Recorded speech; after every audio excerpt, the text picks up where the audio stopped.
우리 지난주에는 실패했던 아이성에서 승리를 만들어내신 하나님의 그 영광을 함께 발견했습니다. 자, 그러면 이제 우리가 실패했던 곳에서 또 죄로 인하여 또 어려움을 당한 그곳에서 하나님이 회복시켜 주셨을 때, 그리고 이제 우리에게 뜻하신 하나님의 말씀이 이루어질 때 하나님이 어떤 일을 이루시는지 우리가 확인을 하려고 합니다. 이번 주 그리고 다음 주를 통해서 2주 동안 오늘 말씀을 나눠서 살펴보려고 하는데요. 오늘은 여기서 일어나고 있는 일들의 어떤 의미들을 찾아보겠습니다. 보통은 우리가 몸이 아프거나 힘든 일이 있거나 또 어려운 일이 있다가 회복되어지고 우리의 육신이 다시 나음을 입었을 때 힘있게 다시 일어나고 싶죠. 어딘가 나가고 싶고 구경을 나고 싶습니다. 힘차게 다시 밝은 곳으로 나가고 싶을 것입니다. 그런데 오늘 말씀에서 그렇게 죄로 인해서 실패했다가 살아난 이스라엘 백성들로 하여금 하나님은 자, 이제 힘있게 나가라. 이제 힘있게 가서 또 정복해라. 전쟁에서 다 승리하라. 이렇게 말씀하신 게 아니고 그들로 하여금 또 멈춰 세우게 하셔서 하나님의 말씀을 듣게 하십니다. 이제 백성들은 야, 우리 다시 회복됐다. 아이성을 다시 점령했다. 이제 우리가 다시 할 수 있겠다. 사기가 충만해지고 힘을 다시 얻고 회복되어졌을 때 하나님이 우리에게 요구하시는 것은 그래, 이제 열심히 뭔가를 해봐라. 이런 걸 요구하시는 게 아니고요. 오늘 말씀처럼 하나님의 율법, 하나님의 말씀을 듣게 하십니다.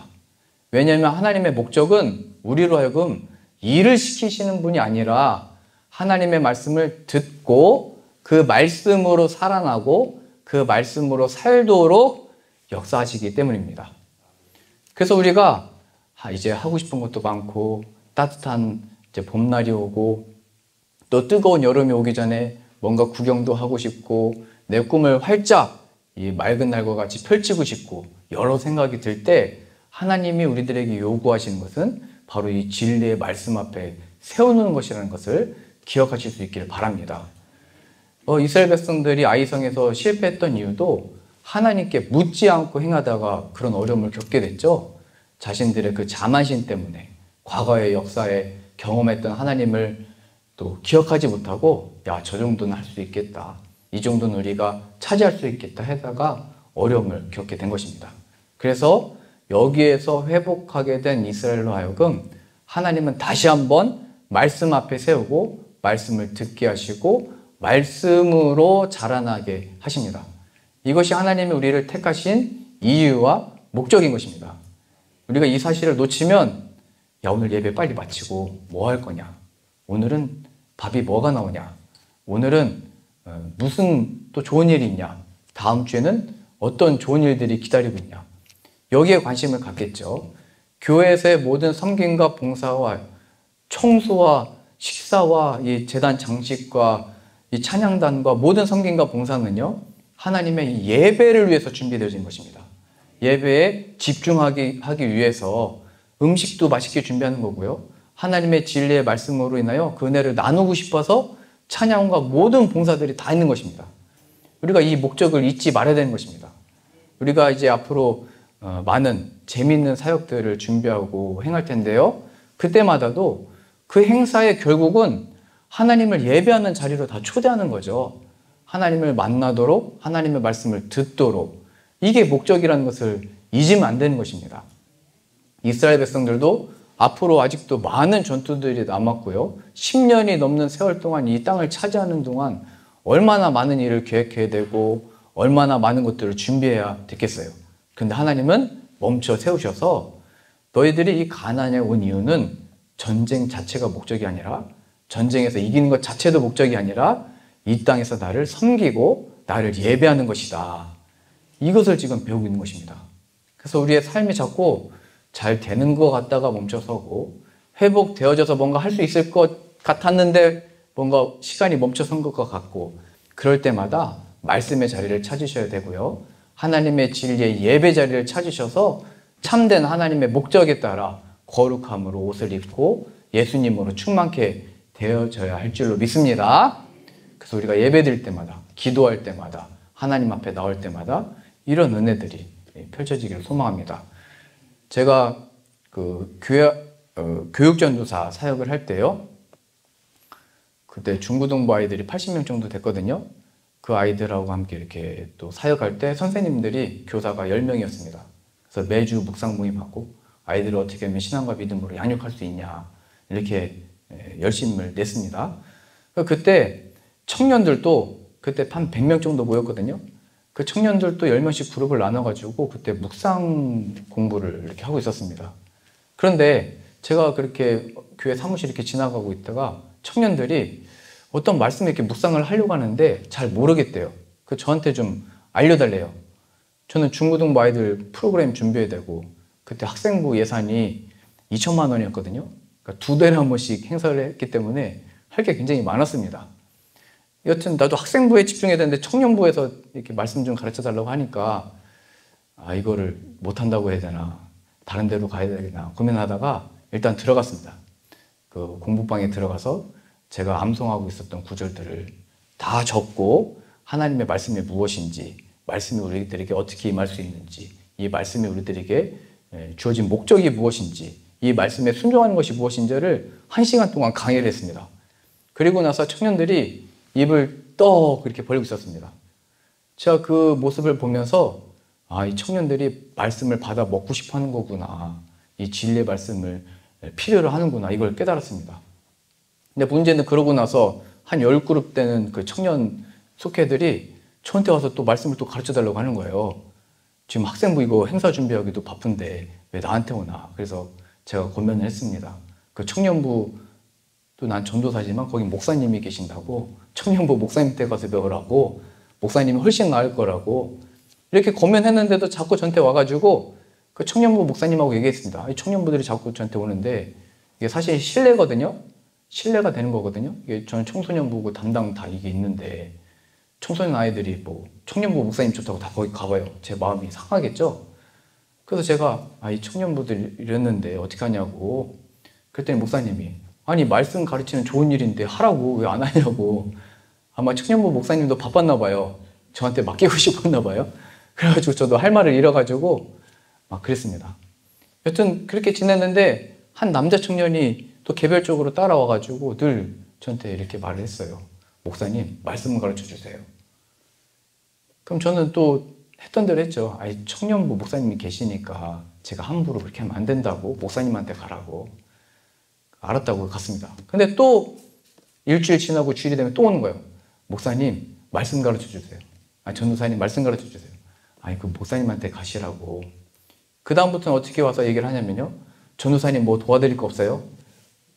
우리 지금 선생님들도 많고 다 잘하고 있으니까요. 청년부 가서 열심히 하세요. 그러면 말씀 가르쳐 주세요. 또 이렇게 또 얘기하는 거예요. 매주마다 뭐 도와드릴 거 없어요? 말씀 가르쳐 주세요. 계속 얘기를 하는 거예요. 그러니까 그걸 계속 듣는 저도 좀 힘들겠죠. 바울도 복음 전파하다가요. 그 귀신 들린 여자가 따라다니면서 이거 하나님의 종이다. 하나님이 역사하시는 주에 사용하시는 종이다. 이거 한 번 얘기하는 건 괜찮은데 그 따라다니면서 매일 얘기하니까 이 귀신아 떠나가라 이렇게 말해버리잖아요. 근데 뭐 이게 귀신은 들린 건 아니고 여튼 주님의 말씀을 배우고자 하는데 너무 이게 시간도 바쁘고 할 것도 많은데 왜 자꾸 나한테 오나 그런 마음이 들었어요. 그러던 중 주일날 새벽 예배 때 담임 목사님께서 그 청년이 어제 그 새벽에 갑자기 하나님의 부름을 받았다. 그때 30살 넘은 직장 다니는 청년이었거든요. 근데 제가 그 얘기를 듣고 낮이 밝아질 때까지 그냥 말을 못하겠더라고요. 저도 입을 벌리고 있었습니다. 제가 너무 이렇게 충격을 받아가지고 계속 떠올랐던 말이 도와줄 거 없어요? 말씀 가르쳐 주세요. 그 말씀이 계속 떠오르는 거예요. 그러면서 하나님이 제게 이런 마음 주셨습니다. 성은아, 내가 너를 부른 이유는 너를 여기 세운 이유는 이 중고등부 아이가 문제가 아니고 누구든지 말씀을 필요로 하는 자에게 생명의 말씀을 주어야 한다. 그때는 기다려주지도 않고 때를 얻든지 못 얻든지 말씀을 증거해라. 그 마음을 주셨습니다. 그래서 그것이 저의 사명이라고 이제 교육전도사 때 받아들이고, 그래서 제가 폴란드에서도 말씀이 필요하다는 그 얘기 듣고 그게 어딘지 뭐 한국 사람들이 있는지 그런 거 묻지도 않고 그냥 갔던 거잖아요. 그래서 하나님의 사명 따라 그렇게 살게 됐던 것입니다. 그 전까지는 제가 청소년부 이 행사 준비하면서 이번에는 무슨 행사를 해야 되냐, 어떻게 아이들이 또 새로운 아이들이 많이 와서 예배 참여토록 할 수 있냐, 뭐를 어떻게 되냐, 여기 관심 갖고 있었는데 하나님의 관심은 그런 많은 행사들이 아니라 말씀이 필요한 자들에게, 또 말씀을 사모하는 자들에게, 말씀으로 채워지기를 원하는 자들에게 그 말씀을 증거해라. 그래서 저에게 분주했던 사역들이 어떻게 보면 사역이 우상이 됐던 거거든요. 이 사역에서 성공해야 세미나도 열고 그러면 내가 이 사역에 있어서 아주 이 능력 있게 활동할 수 있을 거라 착각을 했던 겁니다. 근데 하나님이 그 새벽 시간에 저를 그렇게 멈춰 세운 거예요. 내가 너를 세운 것은, 내가 너를 부른 것은, 나의 종으로 삼은 것은 이 말씀으로 너도 충만해져야 되고 말씀으로 먹여라. 제가 중고등부 사역하면서도 늘 그랬거든요. 애들은 만나면 늘 그냥 전도사님 뭐 안녕하셨어요 이런 게 아니고, 전도사님 배고파요. 아침에 오든 점심에 오든 전도사님 배고파요. 그럼 저도 인사가 그냥 야 먹으러 가자, 이게 저의 인사였습니다. 먹으러 가자. 근데 전도사가 돈이 어디 있겠어요. 그때 제가 60만 원 받고 사역을 했었는데 또 교회에서 그 장학금 준다고 하면서 저는 물론 장학금도 2개로 받았지만 30만 원으로 줄이겠대요. 그래서 30만 원 받고 사역하는데 애들 맨날 배고프대요. 그러니까 제가 사역지에 와가지고 교회, 물론 교회에서 숙소를 제공해 줬습니다. 원룸을. 그거 지내면서 치약도 없고 비누도 없이 살았어요. 그래서 백혜란 사모가 지금도 얘기하거든요. 당신 30만 원 벌었을 때 맞는 걸 기억하라고. 그러니까 지금 봐달라는 얘기입니다. 여하튼 아이들은 항상 배고프고, 그래서 아이들이 저한테 집에 데려가서 아이들이 라면 끓여주고 뭐 그렇게 지냈습니다. 그러면서 제 마음에 들었던 게 뭐냐면, 아니 이렇게 크리스마스 축제 아이들하고 같이 준비하고 하나님께 영광 돌렸으면 이번엔 떡볶이가 아니라 좀 치킨도 사주고 피자도 사주고 싶은데 하나님 왜 제 지갑에는 이게 아무것도 없습니까? 전 차표 한 장 늘 들고 다녔거든요. 왜 이게 도대체 뭡니까? 하나님의 영광을 위해서 아이들도 이렇게 축구하고 전도를 했으면 좀 맛있는 것 좀 먹으러 가야 되는데 왜 맨날 이게 뭡니까? 떡볶이 그래서 저는 안 좋아합니다. 그래가지고 하나님 앞에 그렇게 기도도 했는데, 성은아, 먹는 것은 다 세상에 많고 먹일 수 있다. 너의 역할은 이 말씀을 먹이는 거다. 너의 역할은, 내가 너를 나의 종으로 삼은 이유는 영혼을 살리는 말씀을 전해야 된다. 이 아이들이 배고프다고 하는 것은 육신의 배고픔이지만 그들의 영적인 갈급함과 배고픔으로 인해서 굶주리고 있기 때문에 육신의 배고픔도 있는 것이다. 그러니 말씀을 먹여라. 이렇게 하나님이 저를 위로해 주셨습니다. 그래서 내가 상황이 어떠하든지 처지가 어떠하든지 문제가 되지 않고 오직 말씀을 가르쳐야 되는구나. 말씀이 살아나는 능력이 있는 거구나. 말씀을 전할 때 우리 학생들도 자라나는 능력이 있는 것이구나. 그래서 제가 이렇게 한국에 왔을 때요, 다 연락이 왔어요. 그때 중학교 1학년, 2학년 같이 축구했던 애들도 다 지금 뭐 직장 다니고 30살이 다 넘었으니까요. 얼마나 기뻤는지 몰라요. 다시 연락 오고 또 이 신앙과 믿음의 고백들을 하고, 저는 15년 만에 왔는데도 하나님이 그때 뿌렸던 이 말씀의 씨앗들을 하나님이 열매 맺게 하시는구나, 복되다는 것을 발견했습니다.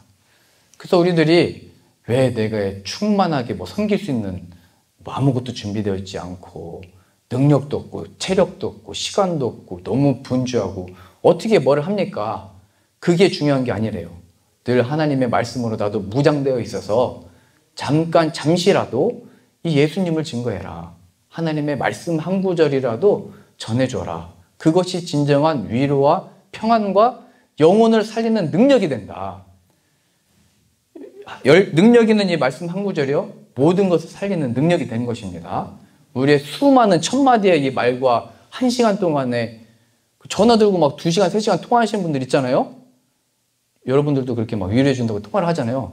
그 수많은 수고와 노력들, 결과들 속에 그렇게 끝나면 안 되고 예수님이라고 하는 한 단어라도 전해야 됩니다. 예수님 때문에 내가 이렇게 통화한 거라고. 예수님 의지함으로 당신을 위해 주고 있다고. 예수님이 함께 계시면 회복될 수 있다고. 지금 이 이스라엘 백성들도 그렇게 실패했던 곳에서 승리하게 됐을 때 그들로 하여금 이제 많은 것들, 하고 싶은 것들 다 해봐라. 뭐 능력 있게 차지해라. 이렇게 말씀하신 게 아니고 멈춰 세우셔서 하나님의 율법을 듣게 하신 겁니다. 하나님의 말씀을 듣게 하신 것입니다. 이 말씀을 우리가 읽고 들을 때요.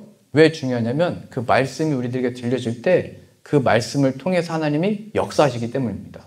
예수님이 그 말씀을 통해서 우리들로 하여금 몸과 육신과 마음을 통해서 이루어내시기 때문입니다. 그래서 한 구절 한 구절 읽을 때마다 나의 말씀입니다. 나에게 이루어 주옵소서.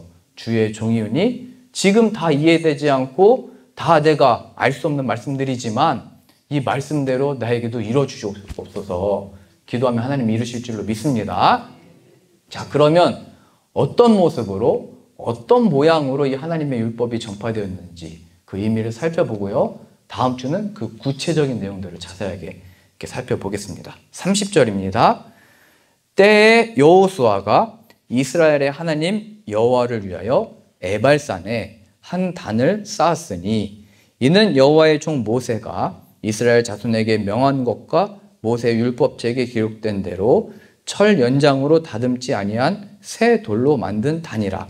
무리가 여호와께 번제와 화목제를 그 위에 드렸으며 여호수아가 거기서 모세에 기록한 율법을 이스라엘 자손의 목전에서 그 돌에 기록하매 온 이스라엘과 그 장로들과 유사들과 재판장들과 본토뿐 아니라 이방인까지 여호와의 언약궤를 맨 레위 사람 제사장들 앞에서 궤 좌우에 서되 절반은 그리심산 앞에 절반은 에발산 앞에 섰으니 이는 이왕에 여호와의 종 모세가 이스라엘 백성에게 축복하라고 명한 대로 함이라.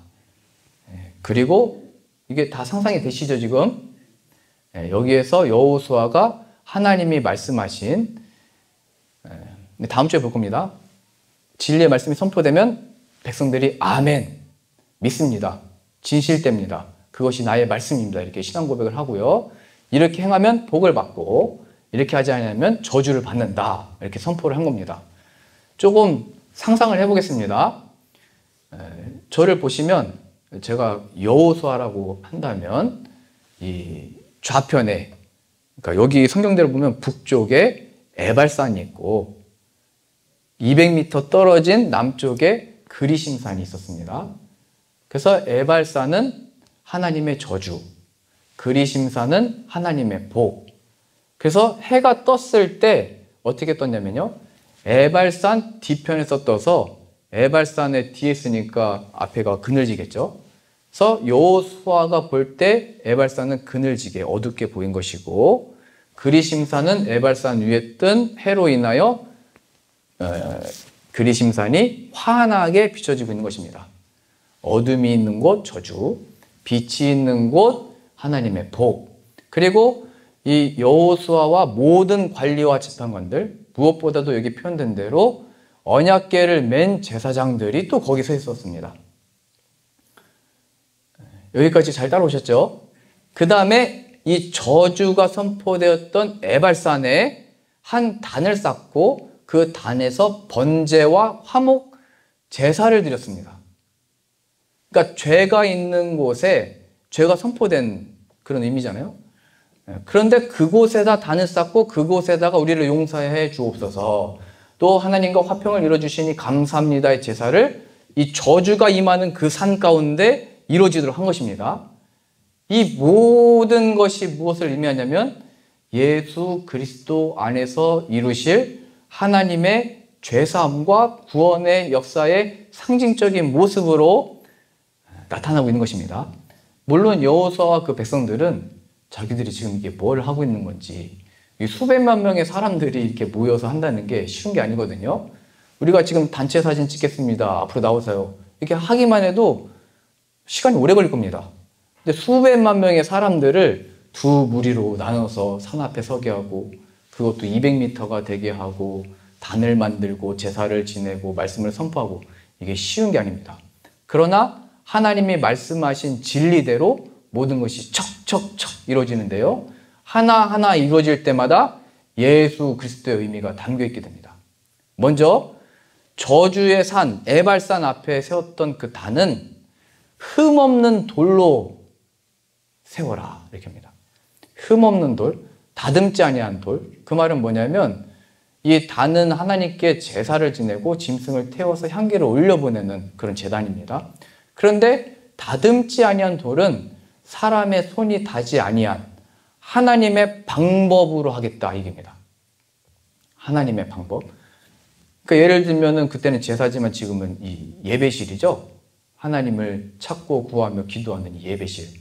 이 예배실은 우리가 가꾸고 세우고 땅 파고 아주 공들였습니다. 인테리어도 짜고 십자가도 달고. 그런데 하나님이 받으시는 그 예배의 자리는 우리들이 다듬은 이 건물이 아니라 예수 그리스도의 보혈, 사람의 손이 닿지 아니한 하나님의 방식으로 이뤄내신 보혈의 능력으로 세움을 받은 교회에서 받으신 겁니다.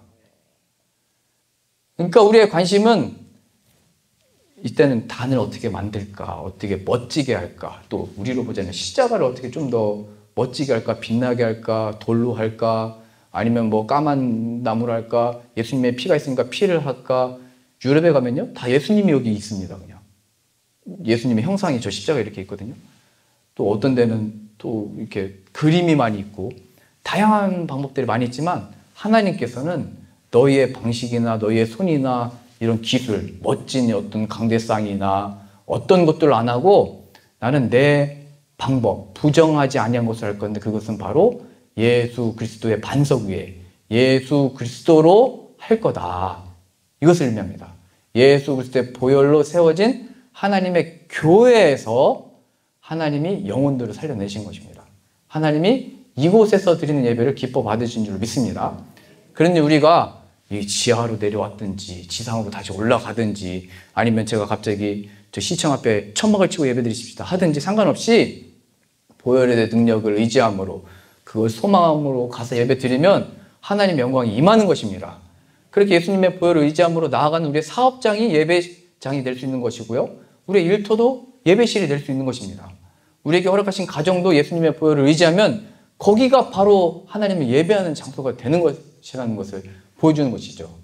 더욱더 이 에발산, 저주가 임하는 그 산에 단을 쌓아서 하나님의 죄사함과 구원의 역사가 나타나고 있다는 사실에서 우리들이 살고 있는 죄악으로 고통받는 또 어려움을 겪는 가는 곳마다 내가 예수님의 보혈을 의지하며 나아갑니다. 그곳에 주님의 제단을 쌓겠습니다. 주님의 기도의 단을 쌓겠습니다. 예수님의 보혈을 의지하여 예배하며 기도하는 사업장과 일터와 가정되어지도록 나를 사용하여 주옵소서. 그런 의미로 다듬지 아니한 단을 이제 세우게 된 것입니다. 그리고 또 거기에 돌에다 바위에다가 회를 칠해가지고 하얀색이죠. 석회를 발라가지고 거기다 율법을 기록했습니다. 그러니까 돌에다가 글씨 쓰면 안 보이잖아요. 그러니까 흰색 석회를 발라서 거기다 이제 뭐 검은색이든 뭐든 잘 보이게 율법을 다 기록한 거겠죠. 내가 이 반석 위에 변하지 않는 내 뜻을 새기겠다. 그러니까 예수 그리스도의 그 반석 위에 기록되어지는 말씀을 의미하는 것입니다. 그리고 그 이제 단 위에 번제와 화목제를 드리는데요. 번제는 우리의 죄를 용서하여 주옵소서 하면서 희생제물을 드렸습니다. 뭐 소든지 양이든지 뭐 비둘기든지. 근데 이때는 민족적으로 드리는 거니까 큰 걸 드렸겠죠. 하나님 앞에 흠없는 희생제물을 바쳐서 거기서 다 불살라가지고 그 향기를 하나님께 드린 것입니다. 그래서 우리의 죄가 속죄함, 용서를 받았습니다. 이것도 예수 그리스도를 의미하는 거죠. 그리고 화목제, 이것도 뭐냐면 하나님, 우리로 하여금 하나님과 다시 화평을 누리게 해주시니 감사합니다. 감사 예물 드렸던 것입니다. 하나님이 이 화평을 이루셨습니다. 그 모든, 그 예수님이 친히 말씀하셨습니다. 나는 세상을 위한, 하나님과 너희를 위한 화목제물이다. 친히 말씀하셨거든요. 그러니까 모든 단과 제사의 순서와 율법을 기록하는 것이 다 예수 그리스도를 의미하는 것입니다. 그리고 그 여호수아가 그 앞에 언약궤를 맨 제사장들이 또 서 있었거든요. 이 제사장들은 항상 나타나잖아요. 중요할 때 요단강을 건널 때도 가장 먼저 건너고 그리고 여리고가 무너질 때도 가장 앞에서 군사들과 함께 돌고 나팔을 불고, 그리고 지금도 복과 저주가 선포되어질 때 그 언약궤를 맨 제사장들이 있었습니다. 그 아주 중요한 의미죠. 예수 그리스도, 제사장, 언약궤, 다 예수님을 의미하는 것입니다. 그래서 이 제사를 지내는 것, 제사장의 역할, 또 여호수아는 그 자리에 서서 말씀을 선포하는 것, 선지자의 역할, 또 이 지도자의 역할까지 다 한 거잖아요. 그래서 예수님은 이 모든 것이 다 담겨져 있는 것입니다. 우리의 제사장이요, 하나님의 말씀을 선포하는 선지자요, 우리를 통치하시는 영원한 왕이시요. 이게 기름 부음 받은 자, 그리스도의 의미거든요. 제사장, 선지자, 왕의 역할을 예수님이 다 이루어내신 것입니다. 그 일을 다 감당하고 계신 것입니다. 그래서 지금 여기 나온 이 모든 장면들은 예수님으로 인하여 하나님과 함께 되는 이 복을 누리게 된다는 것을 보여주게 되는 것이고, 하나님이 이 백성들을 이 가나안 땅에 들이신 목적이 바로 지금 이스라엘 백성들이 순종함으로 이 일을 하고 있듯이 우리들도 예수 그리스도로 인하여 하나님과 교제하는 것, 하나님과 함께하는 것, 하나님의 말씀을 듣고 따르는 것, 그것이 목적이라는 것을 나타내고 있는 것입니다. 그러니 우리가 지금 다양한 것들이 나왔잖아요. 단을 또 준비하기 위해서 그 돌을 구해와야 되는 사람, 또 돌에다가 회를 칠해야 되니까 석회를 구해야 되는 사람, 또 그 말씀을 기록하기 위해 써야 되는 사람, 또 어떤 사람들은 짐승을 잡아야 되니까 그걸 잡아와서 또 짐승을 또 잘 분별하여 부정하지 않은 짐승으로 또 번제를 드리는 사람, 또 그것을 다 치른 다음에 정리해야 되는 사람, 또 언약궤를 메고 오는 사람, 말씀을 선포하는 사람, 이 모든 것들이 하나가 되어 예수 그리스도의 필요성과 예수 그리스도의 하나님 아버지의 마음의 뜻과 목적을 다 나타내고 있는 것입니다. 그러한 의미에서 우리들의 이 주일 한 번의 예배는 그냥 드려지는 것이 아니라 토요일에 청소 봉사와 제단 장식과 음식을 준비하기 위하여 오랜 시간 준비하고 연구하고 다듬는 것과 우리가 보이는 곳과 보이지 않는 곳의 모든 섬김이 바로 예수 그리스도를 함께 발견하고 얻기 위한 노력들이라는 것을, 하나님께 순종하는 예배 섬김이라는 것을 우리가 발견할 수 있기를 소망합니다. 물론 이 헌금을 드리기까지도, 그 물질을 벌기까지 그 모든 삶이 하나님이 또 허락하신 이 물질을 통하여 하나님께 예배하는 이 장소와 또 선교제, 선교금을 우리가 이제 보낼 거거든요. 그 모든 것들도 다 하나님이 허락하신 그러한 의미에서 사업장과 일터도 돈을 벌 수 있는 힘과 체력도 다 예배의 자리가 되는 것입니다. 초대교회 때 막 베드로가 설교했더니 3,000명이 막 회개하고 돌아오고, 또 세계 곳곳에 있었던 유대인들이 다 막 예루살렘으로 들어왔습니다. 그러다 보니까 수천 명이나 모였는데, 당시에 이 수천 명이 모일 수 있는 교회나 예배실이 없었죠. 성전이 물론 헤롯이 다시 세웠지만 그걸 수용할 수 있는 장소가 아니었습니다. 그래서 300개, 400개 되는 가정교회들이 생겨나게 됐습니다. 그래서 교회는 예루살렘 성전이 아니고 각 가정이 교회가 됐습니다. 하나님이 이루시는 역사죠. 근데 그 중에 먼 곳에서부터 왔는데, 물론 모든 재산과 모든 땅과 모든 집을 다 팔아가지고 모든 가난한 자들과 함께 나눠 썼습니다. 왜냐면 당장 이렇게 다 두고 왔는데 먹을 게 없으니까요. 그래서 모든 재산을 함께 나눠 썼거든요. 저는 이걸 우리 교회도 적용해 보고 싶습니다. 하나님의 은혜가 임하면 함께 나누고 함께 긍휼히 여기고 함께 세워져야 됩니다. 그만큼 하나님이 여러분에게 복을 주실 줄을 믿습니다. 그런 역사 속에 어떤 일이 일어나냐면요, 그렇게 했는데도 가난한 자들과 과부와 고아가 굶어 죽게 생기는 상황들이 계속 펼쳐지면서 이 베드로와 사도들에게 얘기한 것입니다. 우리가 이 날마다의 구제에서 소외된다, 참여를 못하고 있다, 많은 이 일들 속에 우리들이 이렇게 생업이 어려운데 도움을 못 받고 있다, 이렇게 얘기했더니 베드로가 그러면 너희 중에 지혜와 성령이 충만한 자들을 데려와라, 그리고 안수하여 7, 지금으로 말하자면 일꾼들을 세워가지고 그 모든 일들을 담당하도록 합니다. 효율적으로 물질을 모아서 돕는 일에 사용하게 되고 효율적으로 하나님의 이 물질들과 모든 이 장소들과 사용들이 쓰임받도록 지혜롭게 다 해결을 하게 됩니다. 이게 다 무엇을 위해서냐면 하나님의 복음의 말씀이 선포되어지고 그 말씀이 온전히 전하여지고 배우도록. 그래서 베드로가 이렇게 고백한 것입니다. 이 일을 너희들에게 맡기고 우리들은 말씀과 기도에 전무하리라.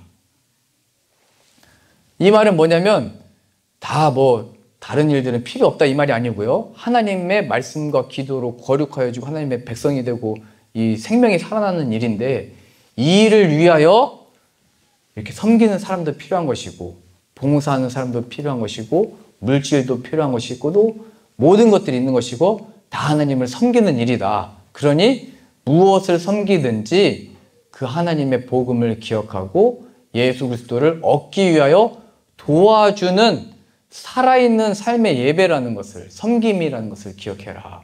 목적이 하나로 모아져 있는 것입니다. 교회 사역들이 다양한 게 있고 다양한 성김들이 있습니다. 중찬단도 있고 찬양단도 있고 반주자도 있고 여러 보이는 것과 보이지 않는 성김들이 많이 있다는 것을 제가 압니다. 존경합니다. 그러나 그 모든 일들이 우리가 고백을 할 줄 알아야 됩니다. 고백. 내가 그것을 왜 하는 것인지. 여러분 속으면 안 됩니다. 저 사람은 진짜 천국 갈 사람이다 하는 사람들 있잖아요. 근데 그 사람의 열매는 그 입술에 고백이 있습니다. 그 고백이 뭐냐면 잘 섬기고 봉사하고 누군가를 막 살려냈는데 하나님을 고백 안 해요. 예수님을 고백 안 해요.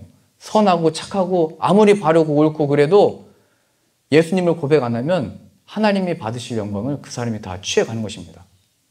마귀의 역사는 힘있고 무섭게 역사하는 게 아니라 말을 안 하고 그 영광을 교묘하게 채가는 것이 바로 마귀의 역사입니다. 그러니 우리들은 이 진리의 말씀 속에 오늘 여호수아가 외쳐버리잖아요. 우리가 여기 온 이유, 우리가 여기서 하는 것이 무엇인지, 앞으로 어딜 가야 되는지 이 말씀에 순종해야 되고 말씀과 기도 위에 세워져야 되고 이것만이 우리가 이 땅에 온 이유와 목적이다. 그것처럼 우리들의 섬김과 봉사에서도 예수님을 인하여 내가 이렇게 섬길 수 있게 됐고 예수님이 당신에게도 주어지기를 바라면서 당신도 예수님을 만나기를 바라면서 내가 이렇게 섬기는 것이고 당신들을 찾아갔던 것입니다. 이 짧은 한마디가 하나님의 역사 있는 능력으로 또 쓰이게 되는 것입니다. 이렇게 쓰임받게 되는 저 여러분들 다 되실 수 있기를 소망합니다. 이렇게 이스라엘 백성들은 이제 하나님이 멈춰 서라 하실 때 멈춰 서면서 이 예수 그리스도 안에 이 복과 화가 있다. 그러니 예수님을 믿는 자가 하나님의 참된 생명을 얻는 것이요. 예수님이 없는 자가 잘 되는 것 같으나 그 문을 열고 나가면 마귀에게 삼킴을 당는 자요. 잘 돼가도 넘어지는 자요. 섰다가도 아무것도 안 된 자라는 것을 발견하게 되는 것이다. 이것을 가르치고 있는 것입니다. 그러니들 우리가 무엇을 섬기든지 또 예배 자리에 나올 때든지 하나님을 얻게 하여 주옵소서. 진리의 말씀이 나를 살려 주옵소서. 그리고 내가 이 한 번의 예배를 섬기기 위하여 또 다른 사람들이 여기에 집중하기 위하여 주방봉사도 하고 청소도 하고 여러 가지 섬김을 하는데 이 일을 통하여 우리 성도님들이 또 이전에 찾아온 모든 이들이 하나님을 만나게 하여 주옵소서. 진리의 말씀을 듣고 참된 진리로 깨우쳐 주옵소서. 말씀이 육신이 되오신 예수 그리스도를 발견하고 함께 그 은혜를 얻게 하여 주옵소서. 함께 기도하고 얻고 누리는 저 여러분들 다 되실 수 있기를 소망합니다.